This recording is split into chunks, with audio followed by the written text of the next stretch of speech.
بسم الله الرحمن الرحيم. الحمد لله والصلاة والسلام على سيدنا رسول الله. كل عام وانتم بخير. الفيديو دون للسادة القراء أئمة التراويح. إمام التراويح عليه مهمة شاقة جدا، مهمة محتاجة ترتيب واستعداد وتجهيز.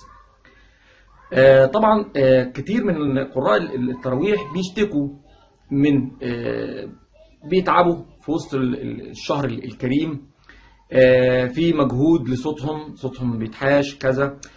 فتداركا للأمور دي احنا في الفيديو ده هنقول لك انت تعمل ايه عشان يعني تقدر انك انت تستمر وتواصل التراويح للشهر الكريم على خير. حط في حسبانك المبدأ ده. مبدأ ايه؟ توزيع المجهود الصوتي. توزيع مجهودك الصوتي، ان صوتك تبقى موزع مجهوده كويس، عشان تقدر انك ما تجيش بعد فترة كم يوم صوتك يتعب. توزيع مجهودك الصوتي بيجي على حاجتين، على المدى القصير والمدى الطويل. المدى القصير اللي هو خلال اليوم الواحد، اليوم اللي فيه التراويح، اليوم الواحد. والمدى الطويل على مدى 30 يوم. يبقى انت تبقى استعدادك كده جواك النفسي انك انت عامل حسابك انك هتوزع مجهودك النهارده هتوزع مجهودك، وفي نفس الوقت انت عامل حساب ال 30 يوم، في 30 يوم تانيين لازم تبقى عامل حسابهم. طيب ده هيتم ازاي؟ يتم من خلال حاجتين، من خلال القرار والجواب. طبقة القرار وطبقة الجواب هم دول اللي بإيدهم انهم يظبطوا معاك مجهودك الصوتي. القرار عشان نوضحه للمستمعين هو الطبقة الصوتية المنخفضة. كويس؟ بسم الله الرحمن الرحيم الحمد لله رب العالمين. والطبقة دي بتضمن الأريحية للقارئ، طبقة مريحة جدا تقدر تقرأ بها إن شاء الله للصبح. كويس؟ بس برضو الناس بتحتاج الجوابات. إيه الجوابات؟ اللي هي الطبقة الصوتية العالية. بسم الله الرحمن الرحيم الحمد لله رب العالمين. كويس؟ بس طبقة الجواب دي طبقة مجهدة للصوت، بتاخد من طاقتك. خلاص؟ فبالتالي لازم يبقى عندك بقى توزيع بين الاتنين، نسبة وتناسب. خلاص؟ بالنسبة للمدى القصير، المدى القصير هو مدى اليوم بتاعك. خلي نسبة 85% ويمكن أكتر كمان من قراءتك من طبقة القرار.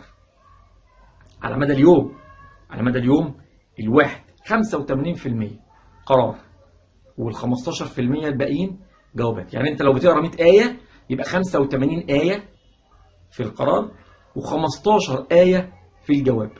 لو عايز تخليهم 10 آيات جوابات خليهم، عايز تخليهم 5 خليهم، بس المهم تبقى محافظ على النسبة دي. كويس؟ طيب وبالنسبة للمدى الطويل، طبعا انت عارف ان الشهر الكريم مهم فيه جدا العشرة الأواخر. خلاص؟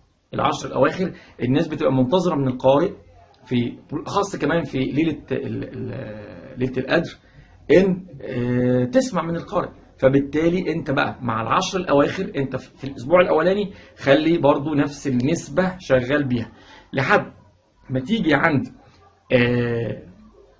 الأسبوع الأخير أو العشر الأواخر.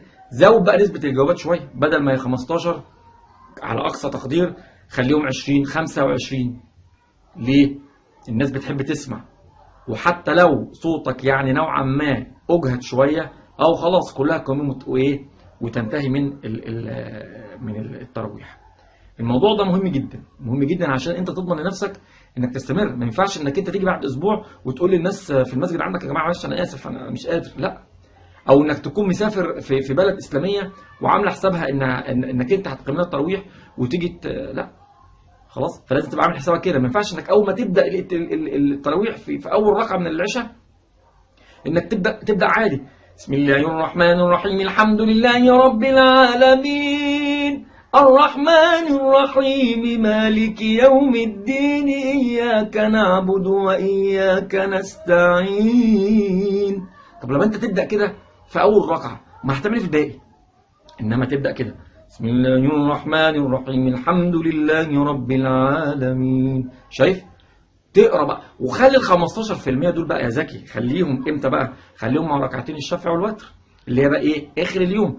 تبقى انت قافل اليوم بتاعتك او ليله التراويح بتاعتك على منطقه صوتيه عاليه، الناس تبقى خارجه مستمتعه بصوتك. واتمنى لكل قراء التراويح، ان بدعي لهم والله من كل قلبي، لان موضوع التراويح انا جربته شخصيا. يعني انا فتره كده كنت بصلي التراويح قبل دخول الحر علينا في رمضان. كانت مهمة ثقيلة مش سهلة. ومع دخول الحر بدأت أعتذر، يعني واخد بالك. فبالتالي في ناس هي مهمتها إنها تقرأ التراويح في المسجد. فأنا يعني ببقى مشفق جدا وببقى قلبي على إمام التراويح. وبتمنى ان هو ما يتعبش، ببقى خايف عليه ان هو يتعب، ببقى بحس ان مثلا لو صوته في حاجه من جوايا حقيقه بدعي. ولذلك انا يعني قلت ان انا اعمل الفيديو دون تستفيدوا منه وتبقى واخدين في اعتباركم موضوع المجهود الصوتي دون، تظبطوه بحيث ان شاء الله الشهر كله تأدوه على اكمل وجه ان شاء الله. وكل عام وانتم بخير، والسلام عليكم ورحمه الله وبركاته.